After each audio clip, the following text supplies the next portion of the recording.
This story unfolded in Victorian England during the late 19th century and became one of the most horrifying revelations of criminal deceit and human tragedy of the era. The classified pages of the Bristol Times in Victorian England often carried heart-rending advertisements, but few were as common as this one. Wanted, it read, respectable woman to take young child. Evelina Marmon, a barmaid at the Plough Hotel in Cheltenham, had placed the ad. Just 2 months prior, in January 1896, Evelina had given birth to a baby girl named Doris. The child's father had abandoned them, leaving Evelina with a daughter she adored but could not care for on her own. She had no choice but to have Doris adopted out, as they called it then, so she could keep working. Evelina's hope was to reclaim her child once her financial situation improved. As fate would have it, the advertisement placed right next to Evelina seemed like the answer to her prayers.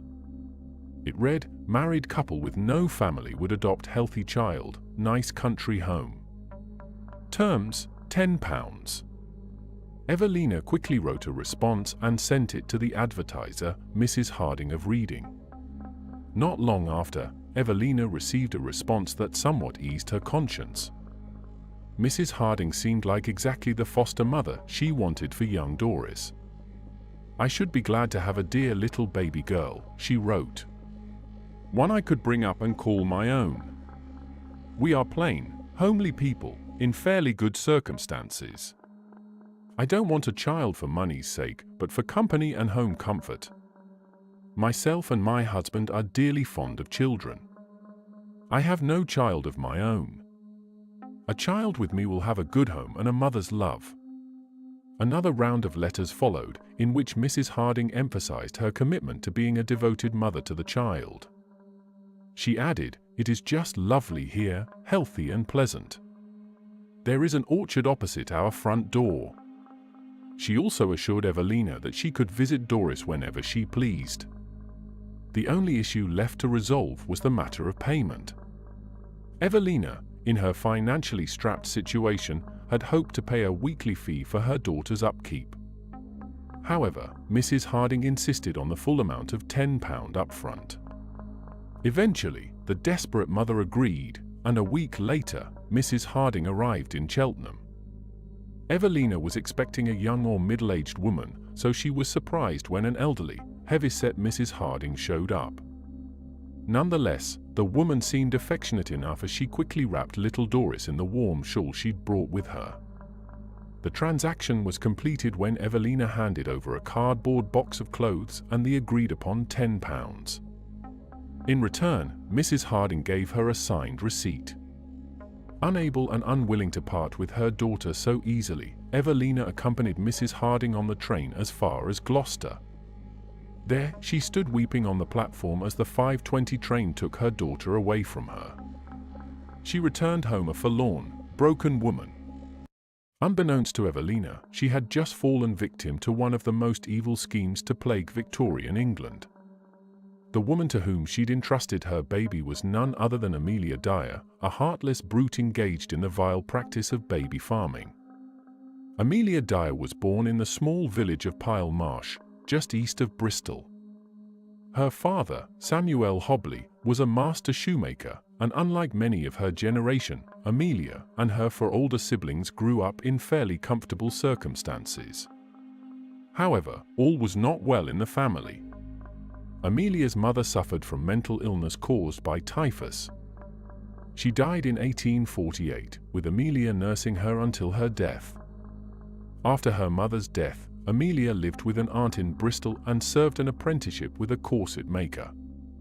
Her father died in 1859, and not long after, Amelia became estranged from her family. She moved into lodgings on Trinity Street in Bristol. There, she met and later married George Thomas, who was 35 years her senior. A couple of years into their marriage, Amelia decided to train as a nurse, a particularly grueling occupation in Victorian times, but one considered a respectable livelihood. During this time, she met Ellen Dane, a midwife who introduced her to the easy pickings to be made as a baby farmer. Unwed mothers faced severe disadvantages in Victorian England. Fathers of illegitimate children were absolved of any financial obligation, and illegitimacy carried a heavy stigma. Single mothers struggled to gain employment, find accommodation, or even be accepted into workhouses. This dire situation gave rise to an entire industry, a subculture of individuals acting as adoption or fostering agents. For a single upfront payment or a monthly fee, these baby farmers would, theoretically, take over responsibility for an infant's care. Theoretically, because more often than not, the baby received little if any care at all. Many unscrupulous caregivers resorted to starving the children in their custody, either to save money or to deliberately cause death. Difficult or noisy babies were simply kept sedated with a popular sedative of the era, Godfrey's cordial, known colloquially as mother's friend, or the quietness. This easily obtained syrup contained opium and was used to lull children to sleep. Unfortunately, overuse, which was common, suppressed the appetite, leading to death from malnutrition. A doctor would then record the cause of death as a debility from birth or lack of breast milk, and the baby farmer would pocket what remained of the adoption fee. Needless to say, the unscrupulous soon saw the money-making potential in hastening the deaths of their young charges. This was the scheme proposed to Amelia Dyer by her new friend Ellen Dane, who soon had to flee the country with the authorities hot on her trail. Then, in 1869, George Thomas died, leaving Amelia with no income and an infant daughter to care for. Amelia initially provided lodging for expectant single mothers, but she soon realized the much better returns from baby farming. She began running newspaper ads offering to adopt babies for a substantial one-off payment plus adequate clothing for the child. In her advertisements and subsequent meetings with potential clients, she assured them that she was respectable, married, and that she would provide a safe and loving home for the child. This, however, was far from the truth. From her earliest days as a baby farmer, Dyer was neglecting the children in her care, allowing them to succumb to malnutrition. Eventually, she decided that these methods took too much time and ate too deeply into her profits. It was then that she chose to simply murder the children soon after they were handed over to her, enabling her to pocket the entire adoption fee. Even in 19th century England, where infant mortality was as high as 1 in 2 and child welfare a distant priority, Dyer's activities drew attention. In 1879, a doctor became suspicious of the number of child deaths he had been called to certify by Dyer. He alerted the authorities, and Dyer found herself under arrest. Instead of being tried for murder, though, the charge was neglect.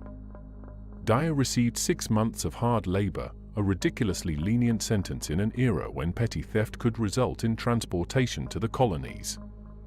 After her release, Dyer attempted to resume her nursing career, but she soon fell back into the murky world of baby farming. During this time, she had several stints in mental hospitals, allegedly due to suicidal tendencies. However, it was caustically noted later that these episodes conveniently coincided with periods when the police were tightening the net around her criminal activities. Dyer was adept at mimicking psychotic behavior, having nursed her mother through mental disease and having served as a nurse in a psychiatric ward herself. As soon as the pressure from the authorities eased, she always seemed to make a miraculous recovery. In 1890, Dyer again came under the suspicion of the authorities, resulting in an apparent breakdown and a suicide attempt. She survived, and the experience did nothing to deter her from her monstrous trade. Instead, it taught her the folly of involving doctors to issue death certificates. She had also long since learned that to stay ahead of the authorities, and anxious mothers seeking to reclaim their children, she needed to relocate frequently. Over the years, Dyer dodged the police and the inspectors of the newly formed NSPCC, running her baby farming operations from locations in Bristol, Reading, Cardiff, and London, using a number of aliases. In 1893, Dyer was discharged from another committal at Wells Mental Asylum. 2 years later, she moved to Caversham, Berkshire. By this time, she had her 23-year-old daughter Mary known as Polly, and Polly's husband Arthur Palmer in tow. She had also acquired an associate, although Jane Granny Smith appears to have been oblivious to Dyer's criminal activities. Her primary role seems to have been to pose as Dyer's mother when meeting with potential clients to present the image of a happy extended family. In January 1896, Dyer took in Evelina Marmon's daughter, Doris. Instead of taking the baby to Reading as she had told Marmon, she went to 76 Mayo Road, Willesden, London, where she was staying with her daughter. Once inside their rented rooms, Dyer searched through a workbox and found some white edging tape used in dressmaking. She wrapped the tape twice around Doris's neck and pulled it tight, holding it for a few seconds before tying it in a knot. Death would not have been instantaneous. Doris would have struggled for breath, her mouth opening and closing as she instinctively fought for life, her limbs eventually going limp as she asphyxiated. Dyer would later chillingly admit, "I used to like to watch them with the tape around their neck, but it was soon all over with them." With the baby dead, the two women wrapped the tiny corpse in a napkin. They sifted through the pitiful bundle of clothes Evelina had sent with her daughter, selecting the best items and setting the rest aside for the pawnbroker. With the £10 Dyer had taken from Evelina, she paid the rent and gave her unwitting landlady a pair of Doris's boots as a present for her little girl.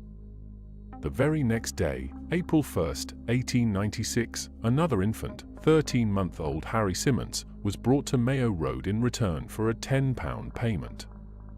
Unable to find a new piece of tape, Dyer removed the tape from Doris's neck and used it to strangle the little boy. The following evening, the two tiny corpses were stuffed into Dyer's carpet bag and weighted down with bricks. She then took the bus to Paddington and the train to Reading.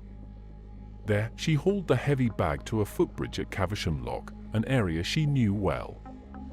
Under cover of darkness, she forced the bag through the railings and dropped it into the river, walking away fully believing that the bodies would never be discovered. Unbeknownst to Dyer, the net had already begun to close in on her. On March 30, 1896, a bargeman retrieved a package from the Thames at Reading.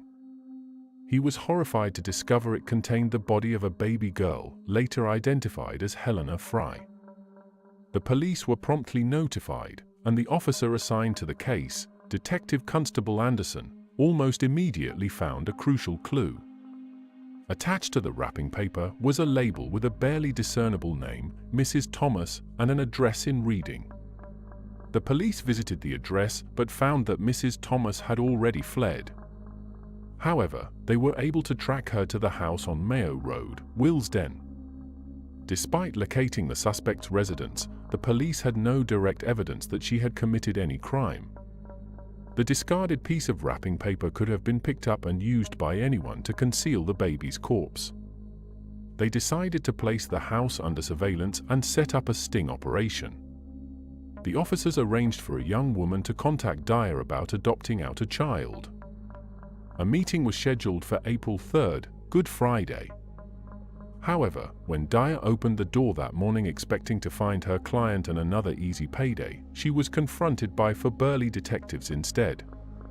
As the police entered the house, they were immediately hit by the stench of decomposition, although no human remains were found.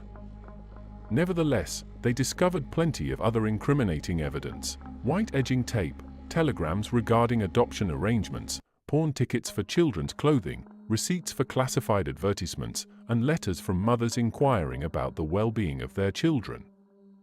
The police calculated that in just the past few months alone, at least 20 children had been placed into the care of Mrs. Thomas, now revealed to be Amelia Dyer.